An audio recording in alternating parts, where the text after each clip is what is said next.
So many of us shut down love before it even begins because we're scared of pain. But when you demonize your ability to love, you're actually cutting yourself off from the very thing that you're built for.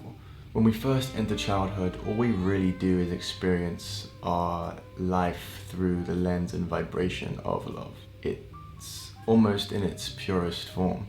But as we move through the structures that society has placed here on earth through fear, we often subject ourselves or become subjected to being a victim, not in the victim mentality sense, but in the initial experience sense. Our ego or protective mechanism starts to form to protect us from the hurt that we feel as those structures reject our love and how it shows up authentically in the world around us. Maybe your first taste of this was when all you wanted to do is give your parental figure a hug and they no longer saw you as this child that was innocent, and so they started to reject your affection or place conditions in which that affection was granted or accepted and received with warmth. Maybe it was the first best friend that you ever had that you thought you guys were going to be inseparable, you guys were going to conquer this world together. But ultimately someone else came along that fit their needs or current iteration of who they were better, and so you were betrayed, you were stabbed in the back, you were abandoned. And that hurt. That really fucking hurt. Because you're a human being, you're sensitive, and even though society shames that sensitivity, you feel it.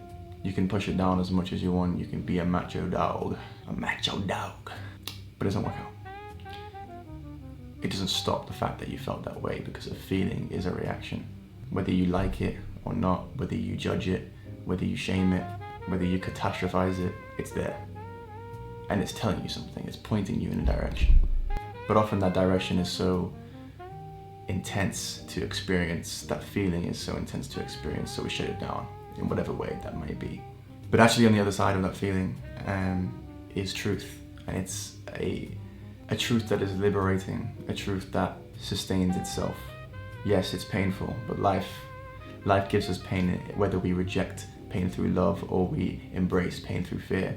Ultimately, love and pain, fear and pain, they both have a connection, they're both intertwined. It's up to you to choose which path you want to go down.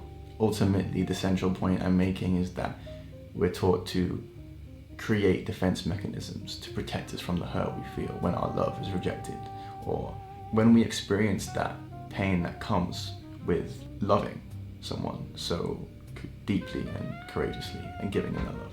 Now over time we demonize that love, and we tell ourselves a story or a narrative that usually at the bottom of it is just some sort of mask for, if I don't love deeply anymore, I won't get hurt.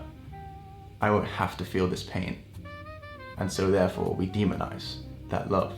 But as we grow older, whether we realize it or not, and I hope you have the experience that allows you to awaken to the fact that this is true, but demonizing our love, numbing our joy just to avoid sadness at some point, which you yourself prescribe as inevitable, is that really the way that we should live our lives? You confuse indifference with safety. You train your nervous system to accept that safety as normality.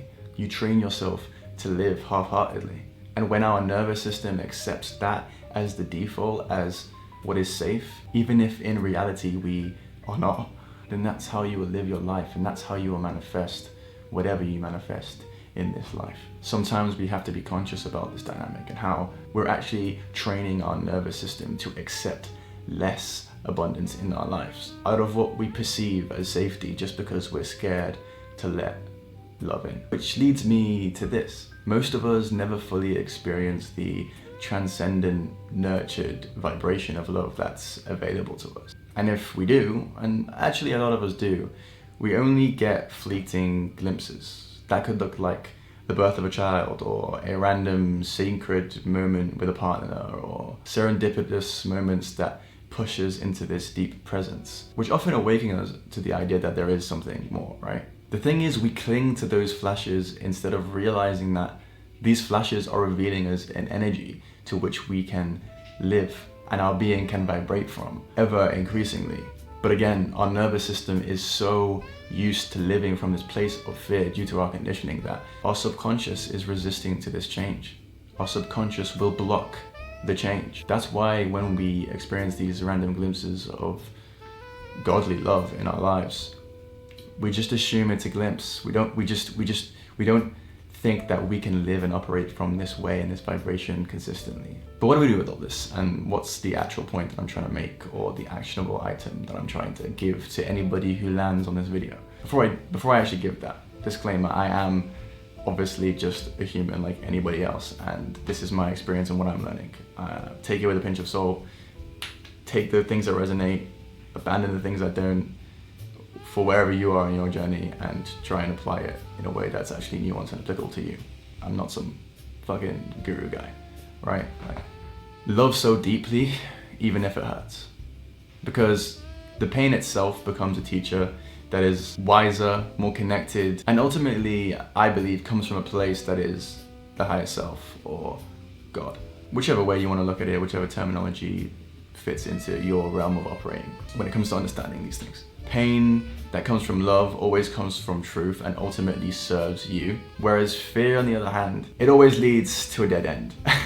Now, I've followed those dead ends, or I've followed those paths from fear that have led to dead ends over and over and over again, and they've manifested in different ways. It's actually embarrassing how many times I've had to have different versions of that, or experience different versions of that, just to get to this not only understanding, but integrating of that understanding, which is still a process and a journey that I'm going through, by the way. But yeah, just that mindset shift from seeing love and radical dedication to loving, even if we feel pain from it, is, to me, outrageously courageous and not a weakness. And I think our female counterparts get this and understand this and integrate this a lot quicker than men. But we have to realize that as men, there's power in embracing that. It's our duty to embrace that. So if you've been hiding from love out of fear, please know that it'll serve you in the end. I know it's much easier talking about these things than actually integrating them, but if you're someone who is like me, maybe like 6 months ago, had spent years being aware of all these things, but not actually integrating it, you're not alone, and it's part of the journey. But yeah, if you've got any value out of this little chat, then that would mean the world to me. I'm just a dude on a journey like anybody else. And if there's anything that I've said that you think might be able to help me on my journey and improve me, or that I've missed out in this whole conversation, then please do let me know in the comments below, because this, like I said, is a conversation, not some weirdo in some dungarees posting a video on the internet thinking he's any better than anybody else. I hope you have an amazing whatever day I put this out on the internet. I love you, I see you, and peace.